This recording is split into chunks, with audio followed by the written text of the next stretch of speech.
vous manquez le principal. C'est quoi? C'est la vie éternelle. Parce que la Bible dit clairement que l'évangile, c'est une puissance qui libère les âmes. C'est vrai. Et si tu n'es pas là pour l'évangile, si tu n'es pas là pour la parole, si tu n'es pas là pour Jésus, la puissance ne te touche pas. Mais c'est ce soir, tu es là. Amen. Et tu te laisses diriger, tu te laisses écouter par le message de l'évangile, par la parole de Dieu. L'évangile peut transformer ta vie complètement. Amen. Parce que je veux te dire de tout mon cœur, il y a des endroits beaucoup plus beaux qu'ici. Il y a des endroits beaucoup plus attractifs qu'ici. C'est vrai, amen. Nous sommes ici, ça commence à faire chaud, on a allumé les clims. Quelqu'un, voilà, qui parle, un autre qui chante, il y a beaucoup plus beau dans le monde. Pourquoi tu es ici? Ici, si toi tu ne le sais pas pourquoi, la Bible va te le dire pourquoi tu es ici. La Bible va te faire comprendre pourquoi tu es ici. Tu es ici, tu sais pourquoi? Parce que Dieu a voulu. Dieu a voulu que tu sois ici. Dieu a voulu que tu entendes l'évangile. Pourquoi? Parce que tu es perdu. Parce que si Jésus revient, tu restes ici. Et si tu pars, c'est l'enfer pour toute l'éternité. Et toi, tu me diras, alors qu'est-ce que je fais? Laisse que la parole de Dieu ce soir te convainque de péché, de justice et de jugement. Parce que sans la parole, il n'y a rien. À Dieu soit la gloire. Nous avons besoin de la parole. Ce soir, je voudrais te dire que dans cet endroit-là, les gens qui sont ici, les chrétiens qui sont là, les serviteurs de Dieu, c'est des gens crucifiés. Là, c'est la crucifixion ici. C'est pas beau. Ici, c'est la croix. Les gens viennent ici, ils se font crucifier, ils meurent à la croix. Alors, tu diras, mais c'est pas beau alors. Je viens ici pour être crucifié. Mais c'est lui qui est crucifié avec Christ, ressuscite avec Christ. La Bible dira qu'il passe de tes lèvres à la mort. Alléluia. De la puissance du péché, de la puissance de Satan à celle de Dieu. Quelle gloire que quelqu'un qui vient écouter l'évangile et la parole de Dieu touche son cœur. Et que la croix vienne la franchir. Qu'il devienne une nouvelle créature, comme la Bible dira. Qu'il devienne quelqu'un qui est né de nouveau. Que c'est beau.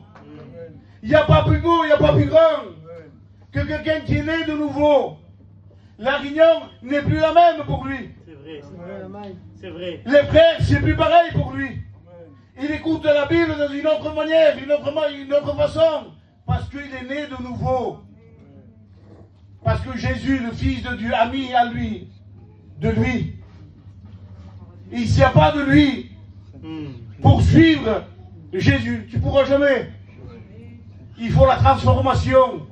C'est pour ça que Jésus est en train de dire, si vous ne voulez pas à moi pour être transformé, si vous ne voulez pas à moi pour être changé, cela ne vous sert de rien. Cela ne fera rien. Une réunion n'a aucun pouvoir. Ces 4 murs là, il n'y a rien. Qu'est-ce que c'est alors? C'est l'évangile. C'est Jésus. Amen. Les gens viennent dans des réunions pour passer le temps. C'est ça. Ils sont là pour voir le tonton, pour voir la tata, pour passer un moment avec la fille. Parce que nous savons qu'ils sont là, ils ont passé un moment. Et ce moment est passé, ils rentrent chez nous. L'évangile, c'est beaucoup plus que ça. C'est plus que le tonton, c'est plus que la tata. C'est plus qu'un moment. L'évangile transforme les vies.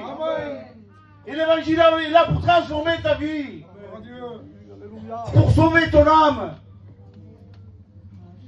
Là, quel dommage que tu occupes une chaise pendant des mois et des mois pour rien, que tu l'as assis. C'est vrai. Que ce soir, que l'évangile transperce ton cœur. Que l'évangile change ton cœur ce soir.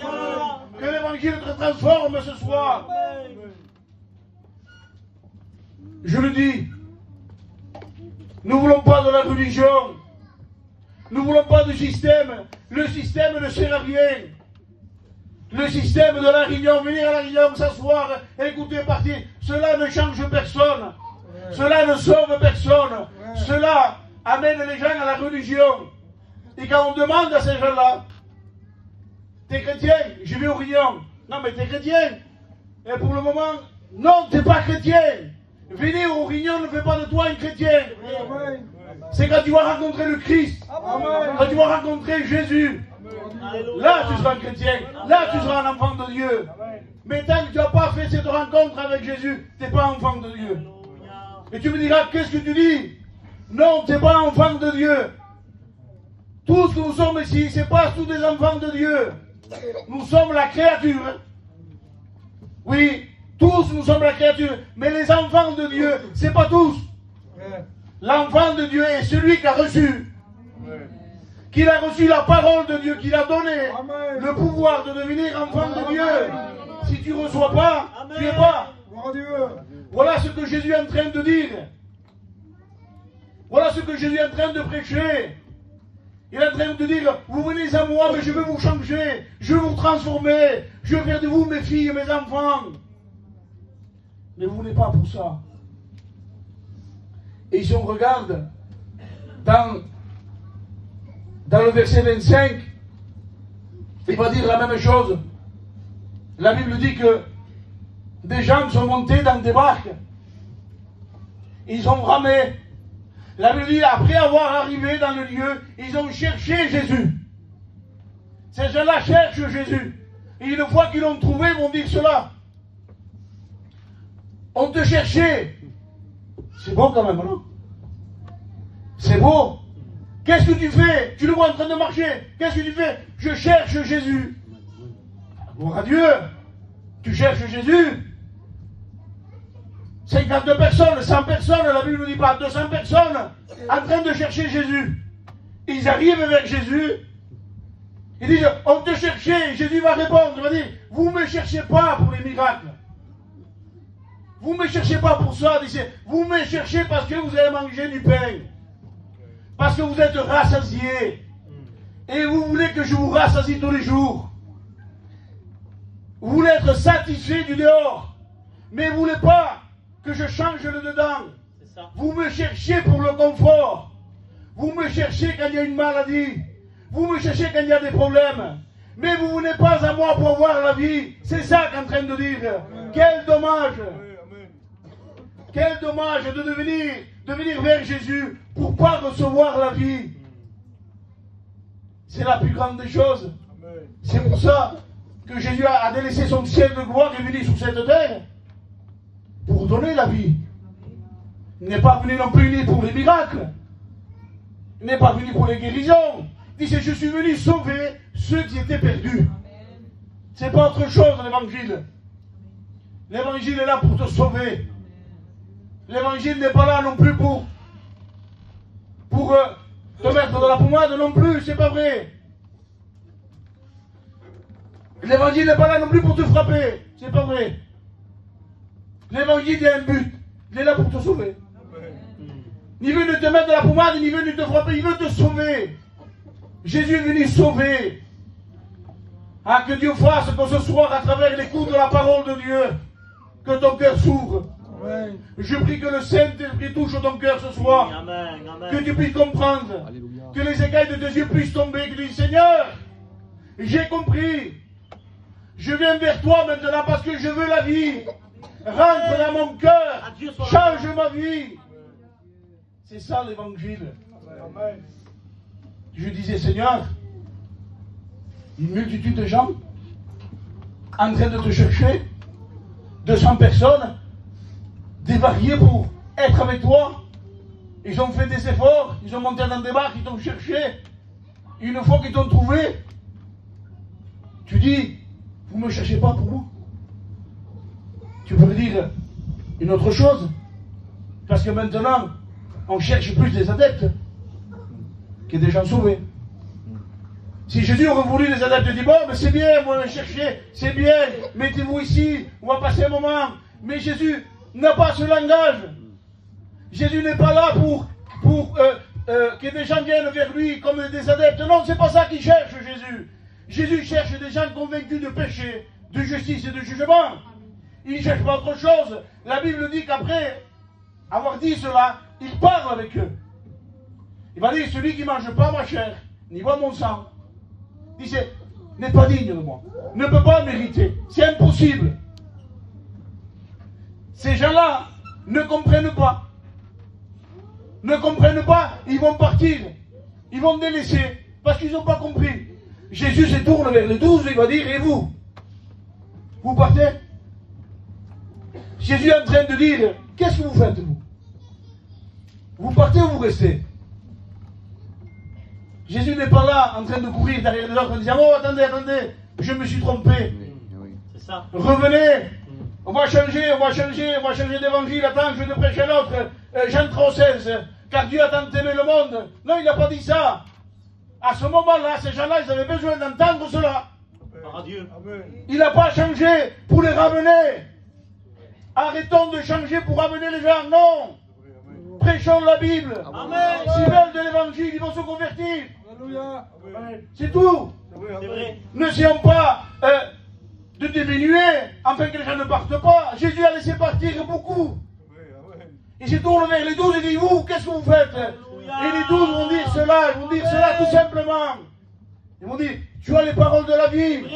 Et en train de dire, même si je ne comprends pas tout, je reste avec toi. Et c'est ça un chrétien. C'est ça quelqu'un qui est né de nouveau. Je ne comprends pas tout, mais je sais qu'il m'a donné la vie. Je sais qu'il a fait de moi un enfant de Dieu. Je sais qu'il a fait de moi son fils. Je sais que si lui revient, je parle avec lui. Alors même si je ne comprends pas tout, je reste avec lui. Je reste avec la vie. Je reste avec la vie. Tu veux de la vie? Tu veux de la vie? Accepte sa parole. La Bible dit clairement que tout homme est pécheur, il est privé de la gloire de Dieu. Et que sans repentance, il n'y a pas de ciel. Que sans repentance, il n'y a pas de vision de sang. N'invoque pas le sang, ça ne marchera pas. Seigneur ton sang, ça ne marchera pas, la Bible dit. Le sang vient quand il y a une âme qui se repent. Pourquoi le sang? Parce que le sang te purifie de péché. Le sang te purifie. Le sang te fait présenter devant Dieu. Parce qu'il ne te voit plus à toi, il voit son fils. Mais invoquer le sang en vivant dans le péché, cela ne sert à rien. Cela ne changera pas ta vie. Les rivières ne changera pas ta vie. L'émission ne changera pas ta vie. Celui qui change de vie, il a un nom, il s'appelle Jésus. C'est le seul, l'unique, qui change les vies. Sortons de la religion. Sortons de la religion, sortons du système. Amen. Laissons l'Esprit de Dieu agir. La lettre tue, la Bible dira. La lettre tue, mais l'Esprit vivifie. La lettre tue. La Bible dit que Jésus va rentrer une fois dans une synagogue. C'était le jour du sabbat. La Bible dit quand lui il va rentrer, au milieu il y avait un homme avec la main sèche. Ça veut dire qu'une partie de sa main était morte. Il n'avait plus de vie. Il n'y avait plus rien. La main était morte. Il était au milieu de la synagogue. Au milieu des chrétiens. Au milieu des hommes qui prêchent. Au milieu de cette synagogue qui représente la sainteté. Mais lui avec la main sèche. Avec une partie morte. Que ça ne fonctionnait plus. La religion ne te laisse pas fonctionner. La religion t'arrête. La religion t'arrête. La religion ne donne pas vie. Et la religion, contre la religion, tue. Et cet homme était au milieu, personne ne faisait cas. Il avait la main sèche. Personne ne faisait cas. Jésus va rentrer. Il va dire, mets-toi au milieu. Quand Jésus rentre, c'est pas la religion qui rentre. Quand Jésus rentre, c'est la grâce, c'est l'esprit, c'est la vie, c'est l'évangile. Où il y a la mort, il va mettre la vie. Où ça marche pas, ça va marcher maintenant. Parce que Jésus est rentré. Et si tu laisses rentrer Jésus, si tu le laisses rentrer au milieu de ta religion, au milieu de tes efforts que tu fais, dans toutes ces choses que toi tu t'appliques pour paraître à peu près, laisse rentrer Jésus. Et Jésus va dire, lève-toi au milieu de tout le monde, lève-toi. Et cet homme va se lever. Il va dire, il tend ta main, il étend sa main. Et la Bible dit que cet homme va retrouver le pouvoir à nouveau dans sa main. C'est ça. Il va retrouver à nouveau la vie dans sa main. il va retrouver à nouveau de pouvoir se servir de sa main. La religion fait de toi quelqu'un qui ne fonctionne pas. C'est ça. La religion t'arrête. Parce que la religion, c'est celui qui a le plus. C'est celui qui fait le plus. C'est celui qui a le plus grand. C'est celui qui fait. C'est ça la religion. Mais l'évangile, c'est pas ça. L'évangile, nous sommes tous égaux devant Dieu. Il n'y a pas un plus grand ou plus petit que l'autre. Il y a un respect au milieu de nous. C'est tout. Mais devant le Christ, nous sommes tous pareils. Amen. Parce que la Bible dira, tout homme est pécheur, il est privé de la gloire de Dieu. On se reconnaît pécheur, on se dit, j'étais un pécheur, maintenant que je suis sauvé par grâce. Et c'est la grâce de Dieu qui fait fonctionner. C'est pas la religion, c'est pas tes logiques, c'est pas tes pensées, c'est pas ta manière de faire qui te fera fonctionner. Mais l'Esprit de Dieu. Amen, gloire à Dieu. L'Esprit de Dieu, c'est lui qui fait fonctionner ta vie. Est-ce que tu veux? Est-ce que tu veux avoir la vie? Est-ce que tu veux de la vie? Je dis ça et on arrête. Pour vous dire que la religion ne nous laisse pas fonctionner. Ne laisse pas fonctionner l'esprit. La Bible dit qu'un jour Jésus est rentré. Jésus est rentré dans une synagogue. Et la Bible dit que quand Jésus est rentré dans la synagogue, il y avait une femme courbée. Depuis 18 ans. 18 ans dans la synagogue, la Bible dit qu'il était courbé. Il avait constamment le regard. Et il regardait que la terre, constamment. Courbé, sans pouvoir se redresser. Dans une synagogue. Où la parole était prêchée. Il y avait la lettre, mais il n'y avait pas l'esprit. Jésus rentre à nouveau dans la synagogue. Cette femme, ça fait 18 ans qu'il est courbé. Jésus la regarde. Et la Bible dit que Jésus va la guérir. Amen, amen. Cette femme va pouvoir se redresser. Cette femme est rentrée courbée en train de regarder la terre. Et va ressortir en train de regarder le ciel. La religion te courbe. La religion te fait regarder que les choses de la terre. Et tu vas constamment dans la tristesse. Mais le Christ, Amen. le Christ, si tu te laisses affranchir par lui, va redresser. Amen. Va te redresser. Ce que tu ne voyais pas maintenant, tu le vois, tu vas voir le ciel, tu vas te réjouir dans l'évangile. Tu vas te réjouir dans la grâce de Dieu. Parce que ce sera plus tes efforts, mais ce sera les efforts de Jésus. Ça sera la croix. Est-ce que tu veux de Jésus? Est-ce que tu n'en as pas marre de vivre courbé? Est-ce que tu n'en as pas marre de vivre cet évangile qui ne sert à rien? Cet évangile de religion, cet évangile de système. Est-ce que tu n'en as pas marre de vivre cela? Est-ce que tu veux pas le vrai évangile? Celui qui va te ressusciter, celui qui va te faire passer des ténèbres à la lumière. Est-ce que tu veux de l'évangile ce soir? Si tu te plais comme ça, tu peux rester. Mais si tu dis ce soir, j'en ai marre. Je crie à toi, Seigneur. Je crie à toi, comme un malheureux. La Bible dit que l'Éternel viendra à ton secours. Il viendra te délivrer. Ça veut dire qu'il va venir te sauver. Il va mettre la vie à la mort. Je voudrais te dire ce soir de tout mon cœur que l'évangile, c'est pas ça. L'évangile, c'est pas ça ce que tu vis. Béni soit Dieu. L'évangile, c'est pas une décision. L'évangile, c'est pas ça. Tu as pris une décision en train de dire voilà, je vais être chrétien, je vais être chrétienne. Et tu as pris ta décision. Et sur ta décision, tu marches. Et tu fais tous tes efforts pour tenir la décision. L'évangile, c'est pas des décisions. L'évangile, c'est la vie. Amen. Béni soit Dieu. L'évangile, c'est une vie transformée. Vous savez que dans les religions dans le monde, beaucoup prennent une décision. Ils se mettent à vivre leur religion. Moi, je connaissais quelqu'un, je vous demande pardon pour les anciens, c'était un videur de boîte. C'était un musulman, un videur de boîte. Et je le voyais constamment. Quelqu'un ancré dans le monde. Quelques temps après, quelques années après, je le vois au marché en train de suivre le placier. Et je le reconnais. Mais changé complètement. Je dis, mais qu'est-ce que tu fais là? Eh bien voilà, maintenant que je suis devenu religieux, et je suis l'islam.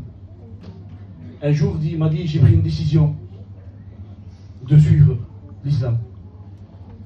Et on voyait que sa décision marchait, parce qu'il avait la barbe, il avait tout. C'était une décision.